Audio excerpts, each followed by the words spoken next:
Imagine a courtroom, not of earth, but of heaven itself. The sky is thundering, the floor a sea of crystal, and thrones stretch beyond sight. At the center sits the Creator, his gaze burning with both love and justice. And before him kneels an angel, once radiant, now dimmed, his wings scarred by rebellion. Every other angel who stood in this place has been cast away forever. But this one is different. This is Sariel, the only fallen angel in the history of eternity whom God forgave. But why him? What did he do to receive a second chance when no other angel ever could? And what does his story mean for you? Because if there is mercy for an angel, then surely there is hope for you too. This is a story that begins before the world was formed, plunges into the shadow of rebellion, and rises into the most unexpected act of grace heaven has ever revealed. Welcome to Everlasting Bible Stories, where we uncover the hidden stories of Scripture that Sunday school never taught. Before we begin, dear friends, take a moment to subscribe and like this video so that this story of hope and mercy may reach many more hearts. Before the foundations of the earth were laid, before rivers coursed their way through valleys, and before the first dawn kissed the garden with light, there was a court unlike any other. Not made with stone nor built by mortal hands, but woven of glory, brilliance, and fire that no man could endure. In that court sat the Eternal, the Ancient of Days, whose eyes were as flame, yet also as a river of mercy. Around him were thrones of angels, blazing like suns, their wings stretching far beyond the horizon of heaven. The air itself trembled with the sound of unseen choirs, singing, "Holy, holy, holy is the Lord Almighty, the whole earth is full of His glory." And behold, before this great throne knelt a single figure. He had once been radiant among the hosts, his form gleaming like polished silver, his wings spread as white as snow. But now his light was dim, his feathers frayed, his countenance shadowed by sorrow. His name was Sariel. Other angels had stood in that place, accused and condemned. Once they fell, never did they rise again. For rebellion is a fire that consumes its bearer, and pride is a chain that no mortal nor angel can break. Yet on this day all heaven hushed, for this case was unlike any other. "Why dost thou kneel, son of the dawn?" came the voice of God, deep as thunder, yet gentle as morning rain. Sariel trembled, for he remembered the day of his fall. He had not been the greatest warrior like Michael, nor the swiftest messenger like Gabriel. He had been a watcher, one of those set apart to observe the order of creation. To him had been entrusted two mighty tasks: the keeping of the moon in its course, that time might not falter, and the guardianship of man's eternal spirit, that the children of Adam might be known and not forsaken. Yet his heart, tender toward humanity, was moved by compassion. He beheld their sorrows, their frailties, their cries in the night, and he listened to whispers not born of wisdom, but of impatience and desire. With his brethren, the 200 watchers, he swore an oath upon the heights of Mount Hermon, to descend, to walk among men, to teach them secrets not appointed for their time, and in so doing, he transgressed the eternal commandment of God. Now he stood before the throne, not as a keeper of order, but as a breaker of law. And the hosts looked on, some in stern silence, others with pity. Michael's eyes were fixed like steel, Gabriel's face unreadable as stone. Then came the voice of God. Thou wast given trust, and thou betrayed it. Thou wast given light, and thou shadowed it. For this cause the watchers are bound in chains of darkness until the day of judgment. Sariel bowed his head, the weight of eternity pressing upon him, and all awaited his fate. Yet in the chambers of heaven, mercy was about to carve a story unknown since the dawn of angels. For Sariel's story would not end as the others had ended. Nay, it would become a mystery of judgment and grace, of fall and restoration, of sin and redemption. Thus began the saga of Sariel, the only fallen angel ever to taste forgiveness. Long before the rivers of Eden laughed in their courses, before the sons of Adam tilled the soil or built their first altars, there was a company of holy ones appointed to watch. They were called the Watchers, not warriors like Michael, nor swift heralds like Gabriel, but guardians, silent keepers of order, assigned to behold the works of men and record their ways. From the high courts of heaven, they looked down upon the newborn earth. They beheld Adam and Eve walking hand in hand through gardens drenched in dew. They beheld children splashing in streams and the laughter of families rising like incense into the air. They watched fires being kindled by flint and fields being sown with trembling hands. Among them was Sariel, quiet and thoughtful, his gaze always searching the far horizon, as though he sought mysteries yet hidden. His armor bore no scars of battle, and his voice was not like thunder. Instead, a gentle depth lived in his eyes, and his presence drew others close. He was different, set apart not by might, but by compassion. To him, God had entrusted two sacred offices.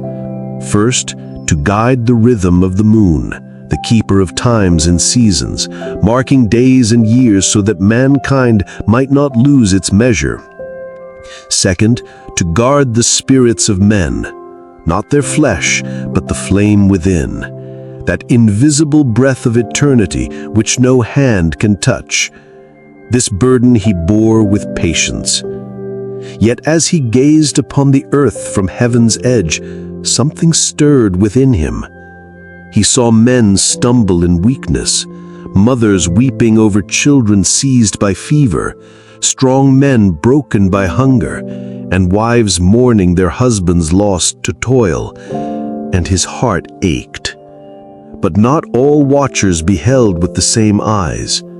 Some looked down with indifference, cold and unmoved. Others gazed with yearning admiration, desiring the beauty of men and women. And so whispers began among them, first in secret chambers, then in the open. Why do we stand afar off, they asked one another. Why do we only watch when we hold the knowledge to heal, to guide, to strengthen? Why remain silent when we could speak? Why observe when we could save? And Sariel heard these murmurings and trembled within himself. For he remembered the word of God.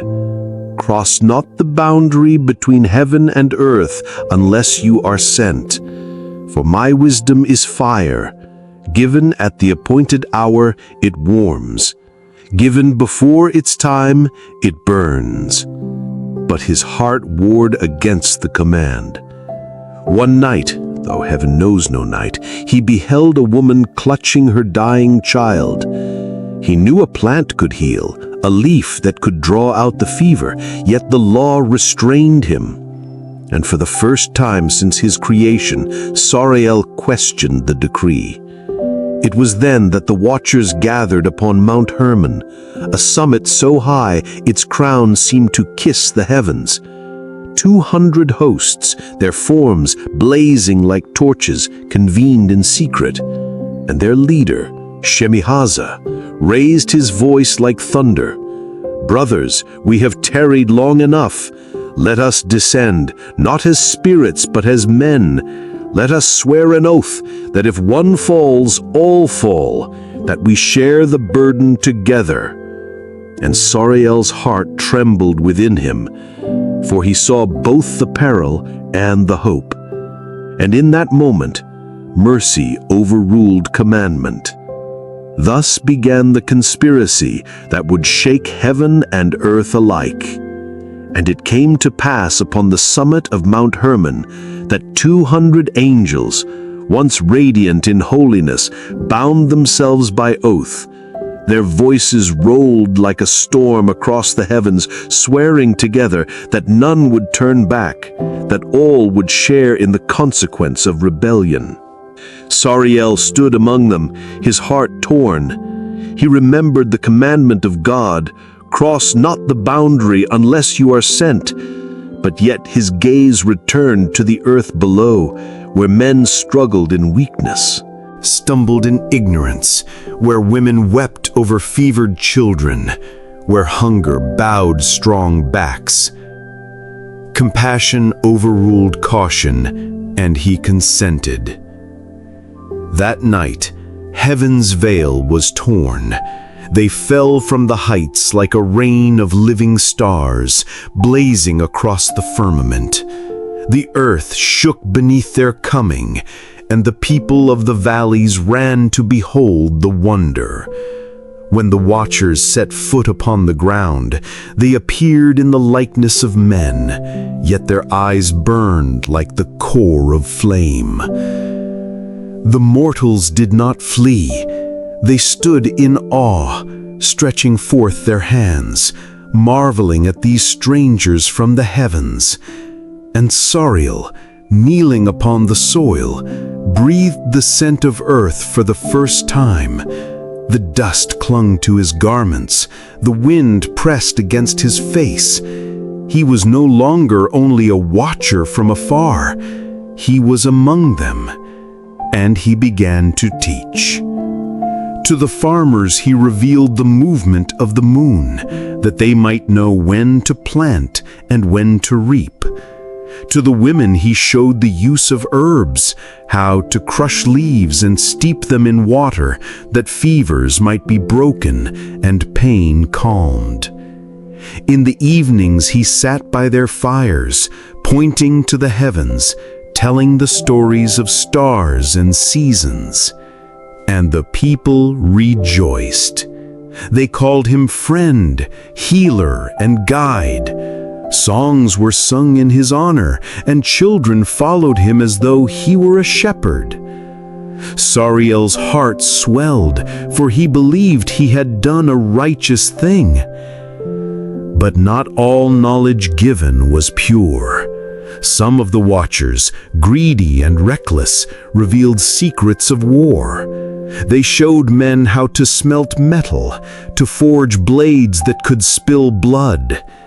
Others whispered darker mysteries, sorceries and enchantments that twisted the human spirit. Women were adorned in forbidden adornments, men lusted after power, and innocence began to wane from the earth. One night Sariel beheld two men in strife, their faces twisted with rage. They fought with blades of iron, newly forged by knowledge not meant for them.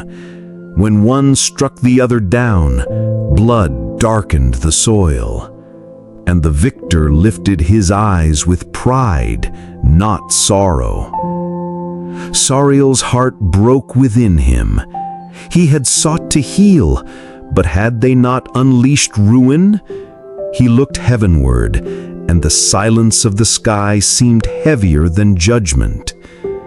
Then, like a wind piercing his bones, he heard the voice of God, not through ears, but through his very soul. "Sariel, what hast thou done?" Fear seized him, and guilt like a chain wrapped around his spirit. For the first time in eternity, the watcher trembled, not before men, but before God. Thus did the descent of the watchers turn from light into shadow, and from compassion into corruption. And behold, the whispers of rebellion rose like smoke before the throne of the Most High. Nothing is hidden from God, neither the secret vows of angels, nor the silent thoughts of men.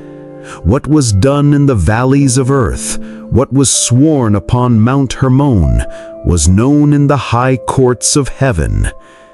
Then came the day of reckoning.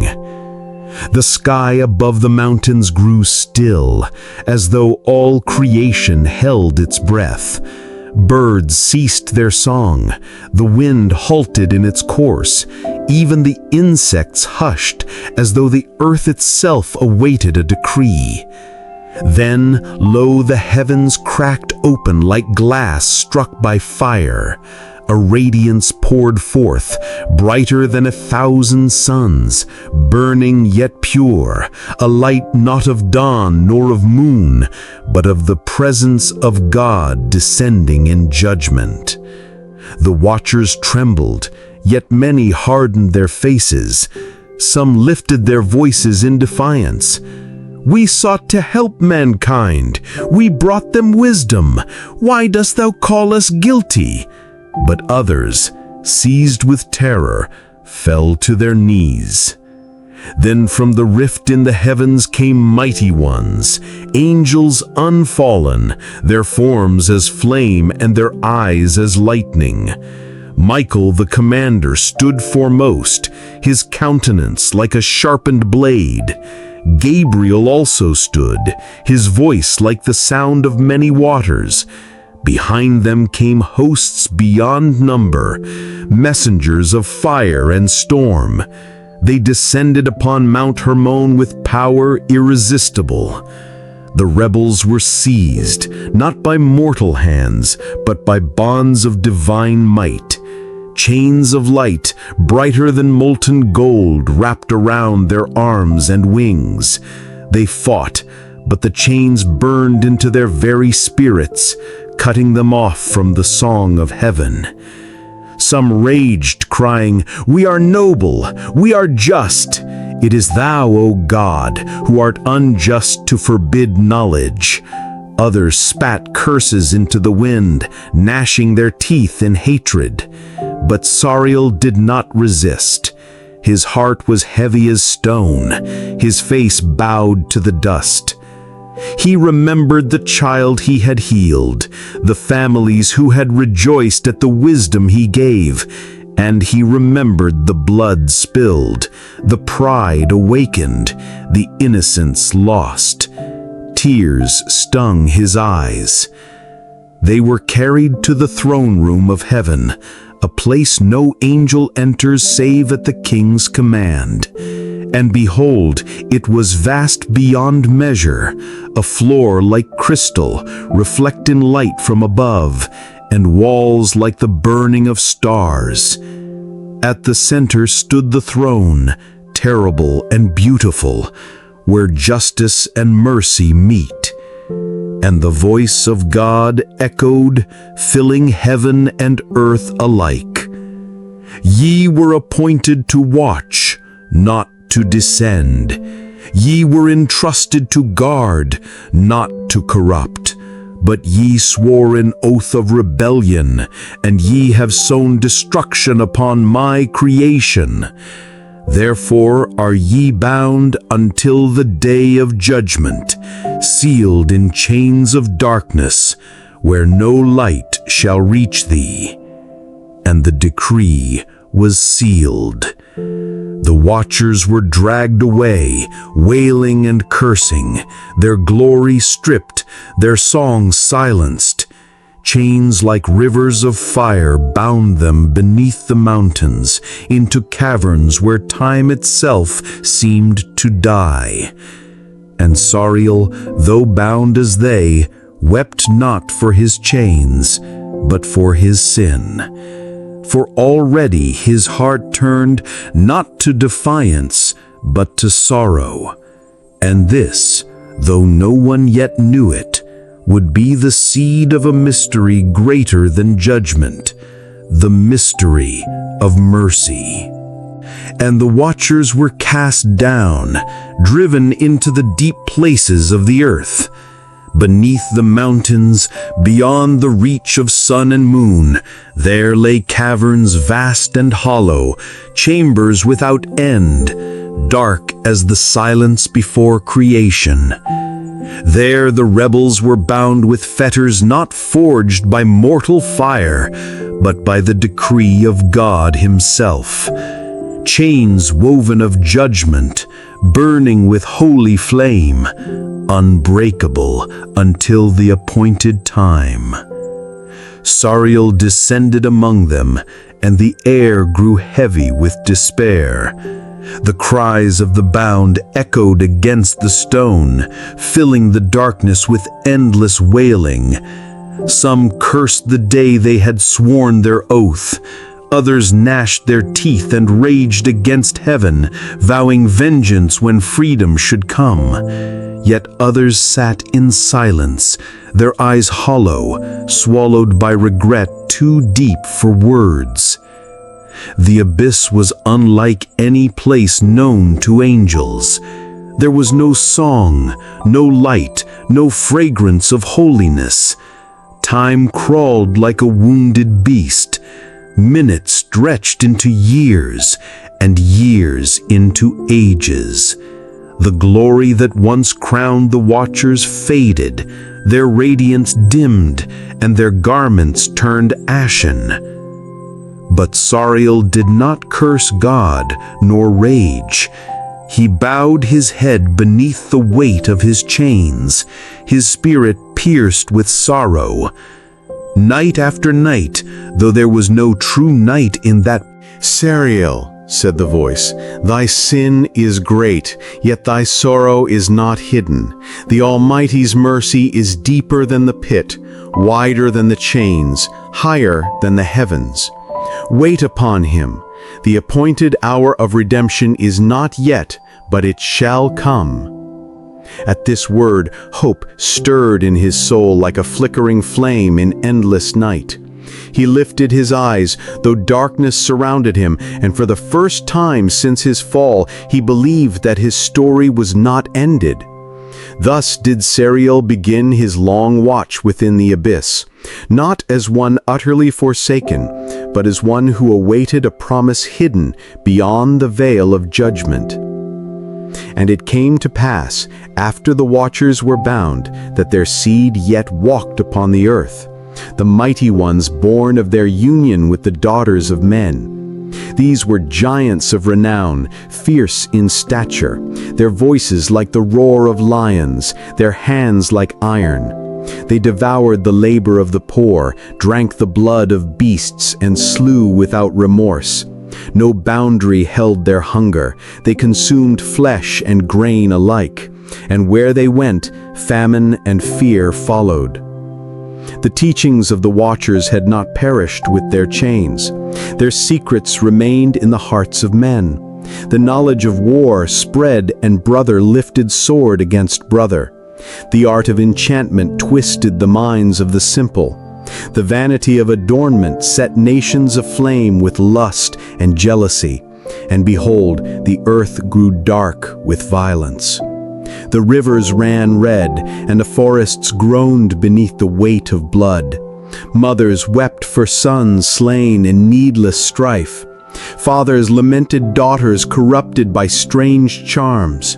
The cry of creation rose as incense of sorrow, ascending even to the throne of God. And God, who sees from everlasting to everlasting, beheld the corruption of the earth. His heart was grieved, for mankind whom he had created in his own image now stumbled in darkness, chained by sins not his own. Yet even in his grief he remembered mercy, for his covenant is steadfast and his purposes unshaken. Then the voice of God went forth to his holy ones, and he declared, Behold, the earth is filled with blood because of the watchers' rebellion and the seed they have sown. Yet I will not utterly destroy my creation. I shall raise a servant of righteousness, a herald of warning, that men may turn and live. For though judgment must come, yet mercy shall be seen. And in that hour Enoch the righteous walked with God. He was a man not mighty in stature, nor learned in the arts of angels, but humble and pure of heart. And the Most High opened to him visions of the heavens, mysteries of times hidden, and the record of the watchers' fall. Enoch beheld the abyss where the rebels were bound, and among them he saw Sariel, weeping, chained but not hardened. He heard his prayers rise as sighs, reaching like broken wings towards heaven. And the Lord spoke to Enoch, saying, "Write the record of these things, that generations may know. The proud are cast down, but the contrite shall find favor in my sight. My mercy reaches even to the abyss, though its fullness awaits the appointed hour." Thus Enoch began to proclaim words of judgment to the earth, declaring the wrath of God against the mighty, but also the hope of mercy for the repentant. And men marveled, for his words burned like fire, yet soothed like balm. But the giants and the corrupt ones raged against him. They despised his message, for truth was a sword against their pride, and the earth stood trembling between the violence of men and the warning of heaven.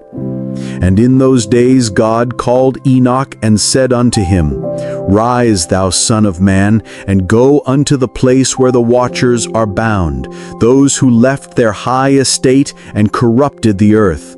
Speak unto them my words, for though they sit in chains, yet shall they know my decree." So Enoch, clothed in humility, yet girded with divine authority, was borne by the hand of an angel to the abyss of gloom. The earth trembled as he approached, and the cavern of the imprisoned opened like the mouth of death itself. A stench of sorrow and burning despair rolled forth, and the cries of the fallen shook the stones. There the watchers beheld him, and they marveled. For though he was a man of dust, yet light rested upon his brow, and his countenance shone with the reflection of the eternal. Some turned away in shame, some in wrath, but Sariel lifted his eyes with trembling, for hope stirred at the sight. And Enoch raised his voice, saying, "Hear, O watchers of the heavens, ye who once walked in glory. The Holy One has seen your deeds, your transgression, your corruption of flesh and spirit. Because of thee, the earth is defiled, blood is spilled, and the cry of the innocent pierces the skies. Therefore hath judgment come upon thee.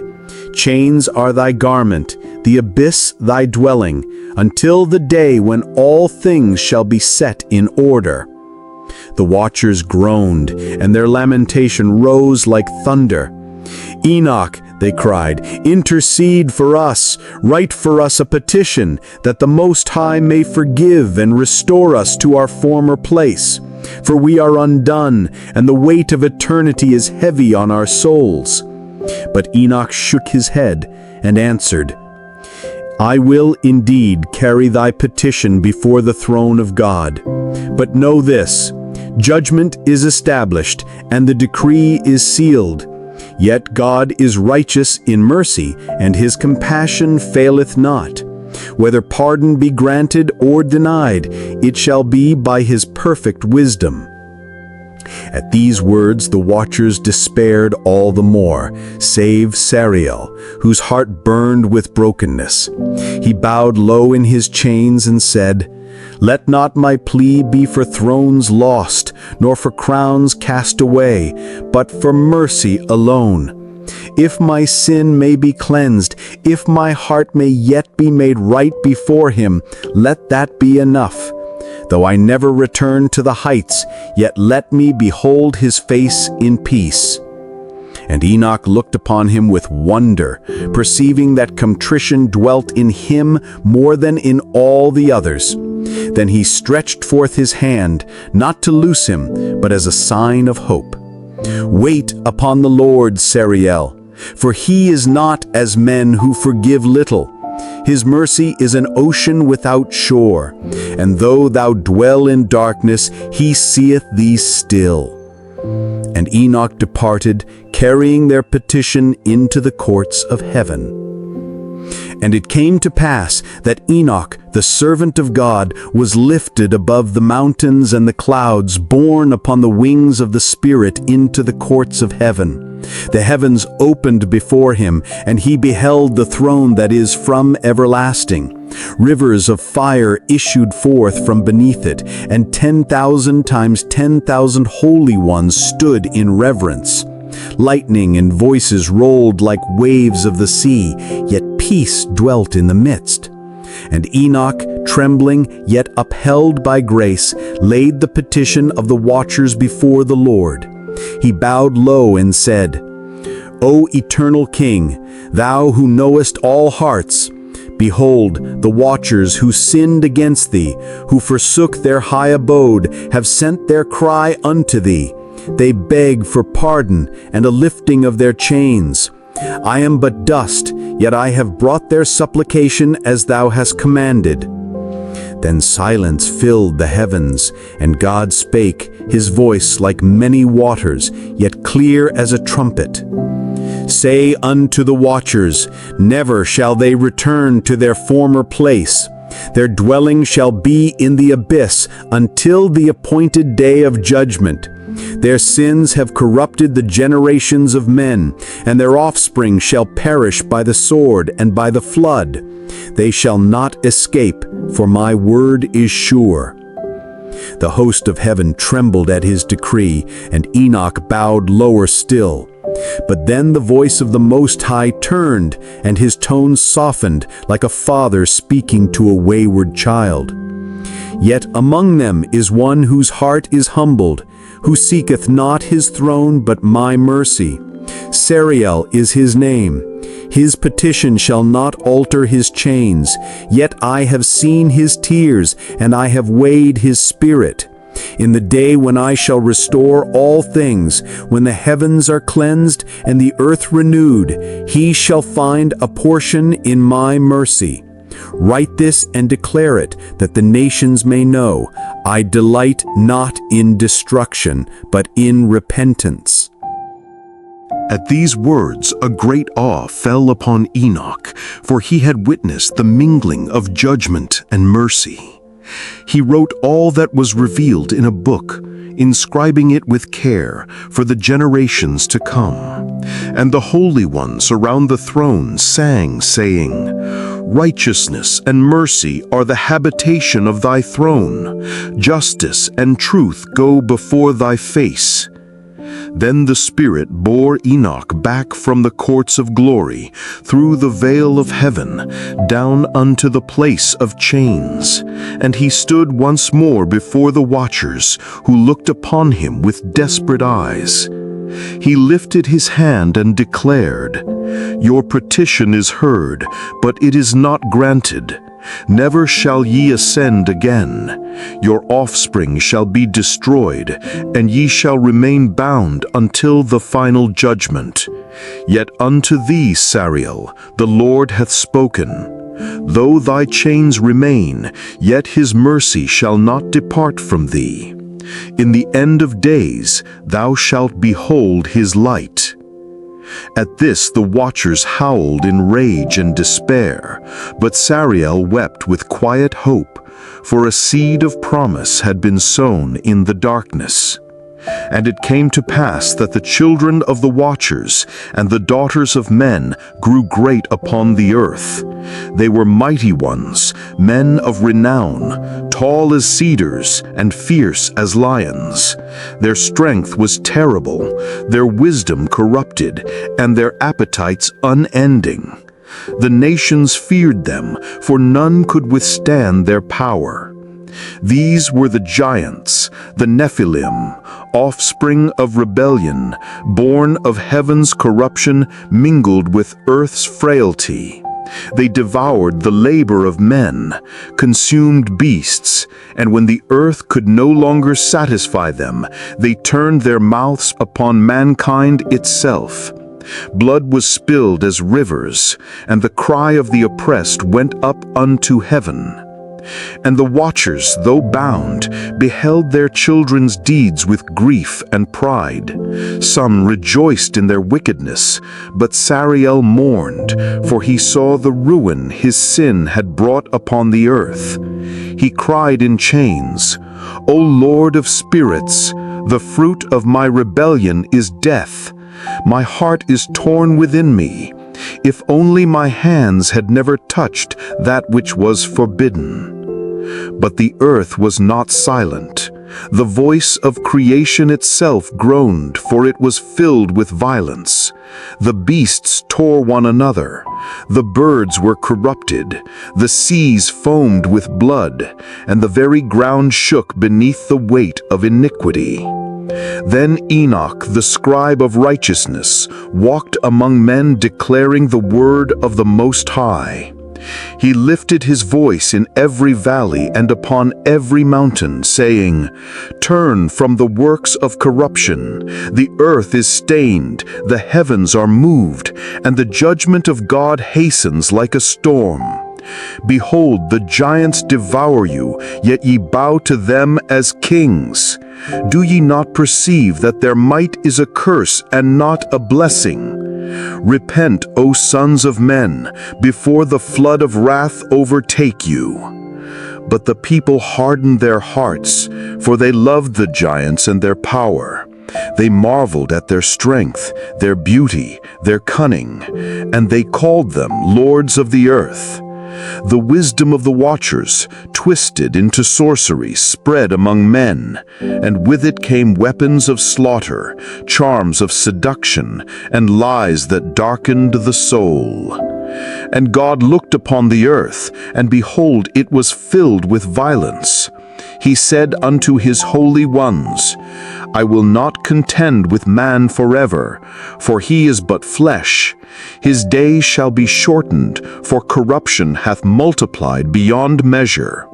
Behold, I will cleanse the earth with water, and none shall escape, unless those whom I shall preserve. The angels trembled at this decree, for the flood of heaven's wrath was near. And Sariel, hearing of it through the whisper of the Spirit, bowed his head and wept.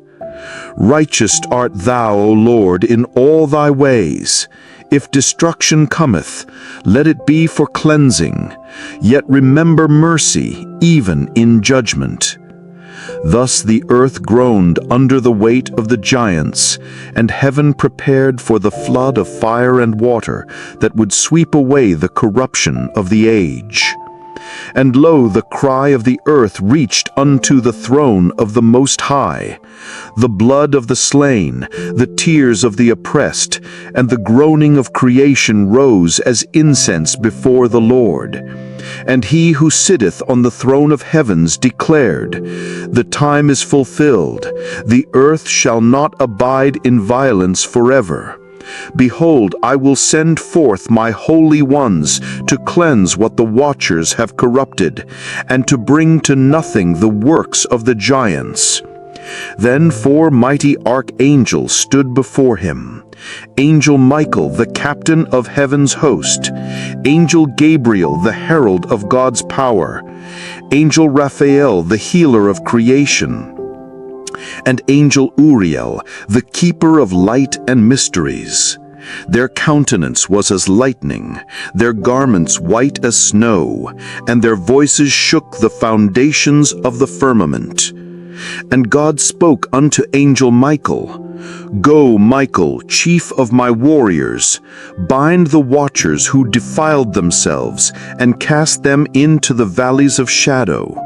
Cover them with jagged stones till the day of judgment, when fire shall consume them.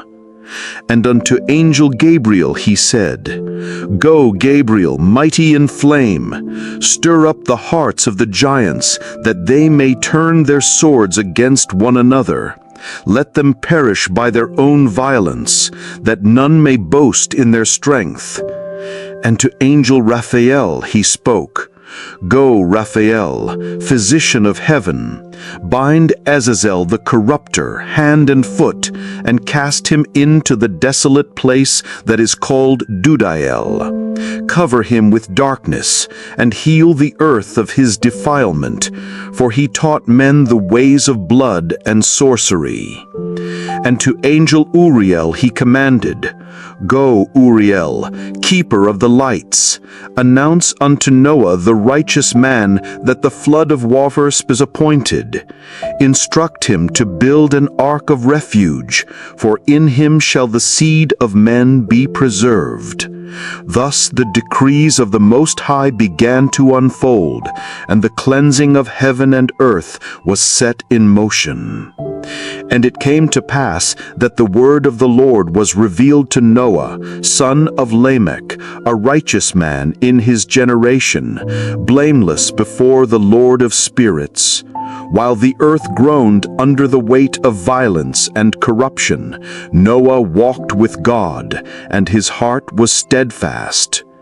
Uriel, the angel of light, spake unto him in visions of the night, saying, O Noah, the earth is filled with blood and defilement, and the decree hath gone forth from the throne of heaven. A flood of mighty waters shall wash away all flesh, and none shall remain save thee and thy house. Therefore hearken unto the command of the Lord. Build thee an ark of refuge, fashioned of gopher wood, sealed within and without, for therein shall life be preserved. Noah awoke from his dream trembling yet resolute. He gathered his sons, Shem, Ham, and Japheth, and spake unto them, saying, Thus saith the Lord of spirits, A flood cometh upon the earth. Let us obey and build the ark, though the nations mock and the mighty ones rage. And Noah's family, though astonished, believed. They labored day by day, hewing wood, shaping beams, and sealing every joint with pitch. The sound of their hammers rang through the valleys, a strange song of obedience in a land given to rebellion. But the people beheld Noah's work and scoffed. They laughed him to scorn, saying, Behold this foolish old man! He builds a house upon dry land, saying, The heavens will open, and waters will cover the mountains. Hath he not lost his mind? The giants mocked also, towering above him, their voices like thunder. O weak one, thou buildest wood against the wrath of heaven? We are the sons of gods, and no flood shall swallow us. Yet Noah ceased not from his labor, nor did he answer their jeers, for the fear of God strengthened his hands. And as the years passed, the ark rose, vast as a mountain, a vessel of salvation amid a sea of corruption. Meanwhile, Sariel, bound in his prison, beheld these things in spirit. When word of Noah's faith reached his ears, a spark of hope stirred in his heart. He cried, Blessed art thou, O Lord of spirits, who rememberest mercy in wrath. Though I am bound for my folly, yet I see that thou savest the righteous, and in that I rejoice. The other watchers gnashed their teeth in despair, but Sariel's lament became prayer, for he longed for a day when mercy might be extended even unto the fallen. Thus the ark stood ready, a sign of both judgment and grace. The people of the earth went on in feasting, violence, and idolatry, knowing not that their days were numbered. And the heavens prepared to open their storehouses, and the fountains of the deep readied to break forth. The patience of God lingered still, but the appointed hour drew nigh. And it came to pass, when Noah had finished the ark according to all that the Lord commanded him, that the heavens grew dark with a dread no man could name. The earth trembled, and the air was heavy as though creation itself awaited the decree of the Lord of spirits. Then the voice of God thundered unto Noah, saying, Enter thou and all thy house into the ark, for thee have I found righteous before me in this generation. Gather the beasts of the field, the birds of the air, and the creeping things of the ground, 2 by 2, that life may endure upon the earth. And Noah obeyed. His sons brought forth the creatures as the Lord directed, and lo, the animals came as though guided by an unseen hand. The lion lay beside the ox, the eagle rested near the dove, and the wolf walked in peace with the lamb. The people marveled and mocked yet more, saying, This man bewitches the beasts. Surely he is mad among men. But Noah heeded him not. When all was ready, the Lord himself shut him in, and lo, the door of the ark was sealed by the hand of God. Then the fountains of the great deep were broken up, and the windows of heaven were opened. Waters gushed from the belly of the earth, and rain poured from the skies like endless rivers of sorrow. The mountains shook, and valleys filled as bowls with overflowing flood. The people fled unto high places, crying out in terror. The giants, once mighty and boastful, lifted their voices, calling upon the watchers, saying, Save us, ye fathers, who taught us strength. Stretch forth your hands from the heavens. But the watchers, though bound in their chains, could not answer. Their lament was swallowed in the abyss. The giants fought the waters, leaping upon rocks, clinging to the tallest trees, yet the deluge rose higher.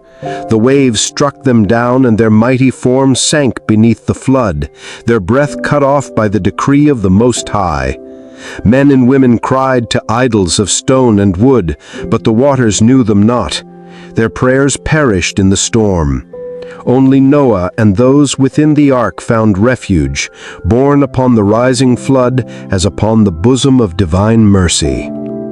Sariel, though bound in darkness, beheld in vision the judgment of the world. Tears streamed from his eyes as he whispered, Righteous art thou, O God of hosts, just are thy ways. Yet even in wrath thou hast remembered mercy, for Noah liveth and hope endureth. For 40 days and 40 nights the rain fell without ceasing. The ark was lifted high above the mountains, while the world beneath was swallowed in silence. Cities, temples, and towers lay buried beneath the waves, their memory erased by the hand of God. And when at last the torrent ceased, only the ark floated upon the face of the waters, a vessel of judgment, a vessel of grace, a witness to the power of the eternal. And it came to pass after many days that the fountains of the deep were stopped, and the windows of heaven were shut. The rain was restrained, and the waters began to abate from the face of the earth. For 150 days the floods prevailed, but the ark rested at last upon the mountains of Ararat, borne safely by the hand of the Almighty. Noah opened the window of the ark, and he sent forth a raven, which went to and fro until the waters were dried up. Then he sent forth a dove, and lo, she returned with an olive leaf in her mouth, a token of peace, a sign that the earth was being healed. At the sight of the leaf, Noah bowed his head and worshipped the Lord of spirits. When the land was dry, God spoke unto Noah and his sons, saying, Go forth, thou and thy wife, and thy sons and their wives with thee. Bring forth every living thing that is with thee, that they may breed abundantly and replenish the earth. For behold, I make all things new. So Noah came forth, his sons and their wives with him, and every beast, bird, and creeping thing stepped again upon the renewed earth. And Noah built an altar unto the Lord, offering burnt offerings of thanksgiving. The smoke rose as a sweet savor, and the Lord said in his heart, I will not again curse the ground for man's sake, though his imagination is evil from his youth. Neither will I again smite every living thing as I have done. While the earth remaineth, seed time and harvest, cold and heat, summer and winter, day and night shall not cease. Then the Lord set his bow in the clouds, a radiant arch of colors stretched across the heavens. And he spoke unto Noah and his sons, saying, This is the token of the covenant between me and you and every living creature with you. The bow shall be in the cloud, and I will look upon it, that I may remember the everlasting covenant, that the waters shall no more become a flood to destroy all flesh. The sons of Noah gazed upon the rainbow with awe, knowing they were witnesses to a promise that reached beyond their days into the generations to come. Far away, in the shadowy depths of his prison, Sariel beheld the rainbow in vision. Though bound in chains of judgment, he lifted his voice in praise. O Lord of hosts, thy mercy endureth forever. Though the watchers fell, though I am numbered among them, yet I see thy covenant of life extended unto man. Thy justice is perfect, thy mercy unsearchable. Blessed be thy name, who saveth even when wrath is poured out. Thus ended the flood. Thus began anew the story of mankind. Noah became a witness to both the severity and the goodness of God. And Sariel's sorrow became a testimony, reminding all who hear that even in judgment, mercy shines, and even in wrath, the Eternal remembers his covenant. And the rainbow endures, a bridge between heaven and earth, between justice and grace, between what was lost and what yet shall be restored. And when the flood was ended, and the bow of promise stood in the heavens, God looked upon the chains of Sariel, the watcher once fallen, yet not utterly forsaken. His heart was broken in repentance, his lips ceaselessly uttering prayers of sorrow, and his spirit bowed before the throne of the Almighty. Then the Lord said unto the hosts of heaven, Shall I not show mercy to him who has humbled himself? Though his sin was grievous, yet his tears have been many, and his heart contrite. I am the God who smites, and I am the God who heals. I cast down, and I raise up again. So the bonds of Sariel were loosed, and the shadow of condemnation was lifted from him. Yet the Lord spake, saying, Thy place shall not be as it was in the beginning, for thou hast erred greatly. But I grant unto thee a new path, a path of quietness and hidden service. No trumpet shall announce thee, no crown shall adorn thee, but thou shalt walk among men as a servant, unseen, unknown, yet beloved of me. Thus Sariel returned unto the earth, not in glory, nor in the majesty of angelic form, but in lowliness, clothed in the likeness of a man. He walked among villages and cities, not as a ruler, but as one who serves. He dwelt with the brokenhearted. He entered the homes of the poor, comforting the widow and strengthening the orphan. He laid hands upon the sick, and they recovered. He whispered prayers over the weary, and their spirits found peace. Many who saw him thought him but a wandering stranger, a pilgrim with kind eyes and gentle words. Few knew he was once a watcher, forgiven and hidden by the mercy of the Eternal. At night he lifted his gaze unto the heavens, beholding the rainbow that still lingered after storms. Tears would flow, and he would murmur, Great is thy faithfulness, O Lord. Though I was cast down, yet thou hast lifted me. Though I walked in darkness, yet thy light found me. Forever shall I serve thee, though the world know me not. And so it was that Sariel became a silent flame in the world, a witness of redemption, a shadow that carried light. His name was not exalted among men, but his deeds were written before God. The angels looked upon him with wonder, for they beheld in him the mystery of mercy, that even one who had fallen might be restored not to pride and power, but to humility and love. And God said, "Behold my servant Sariel. He was broken, and I have healed him. He was bound, and I have freed him. He was lost, and I have found him. Let all creation know there is no pit so deep, no fall so far that my mercy cannot reach." And it came to pass, after many generations, that Sariel had walked the earth in silence, unseen by kings, unrecorded by scribes, yet ever watched by the eyes of the Eternal.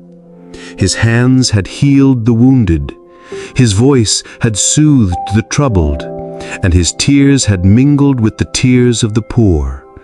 None crowned him, none praised him, yet his faithfulness shone brighter than gold before the throne of heaven.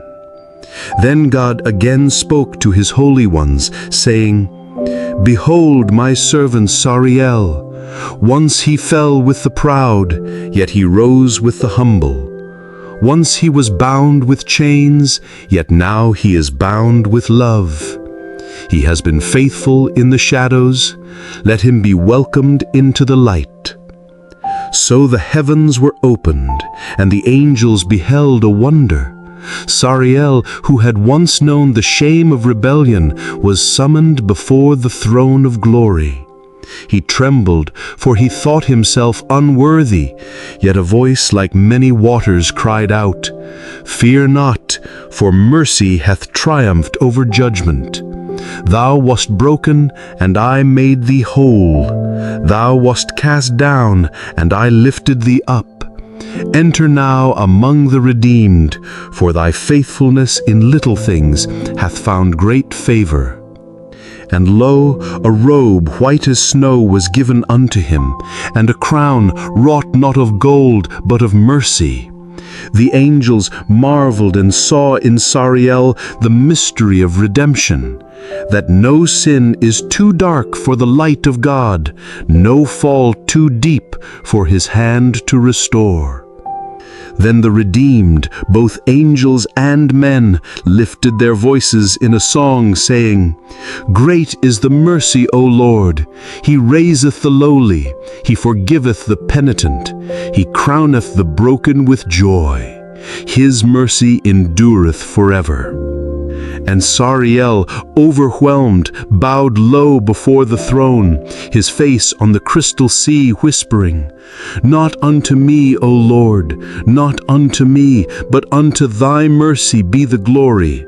I was lost, yet thou didst find me. I was ashes, yet thou didst breathe life again. Forever shall I serve thee in love and in awe."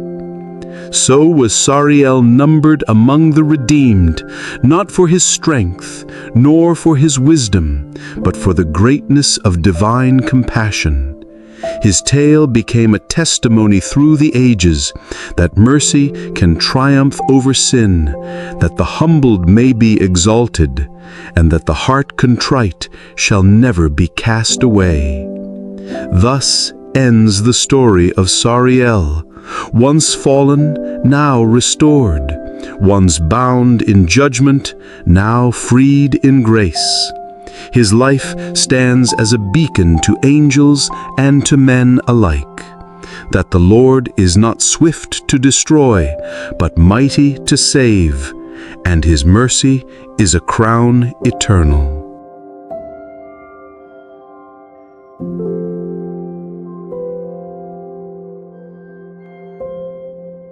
And so the story of Sariel comes to rest, not in chains, not in shadows, but in the mercy of the Eternal.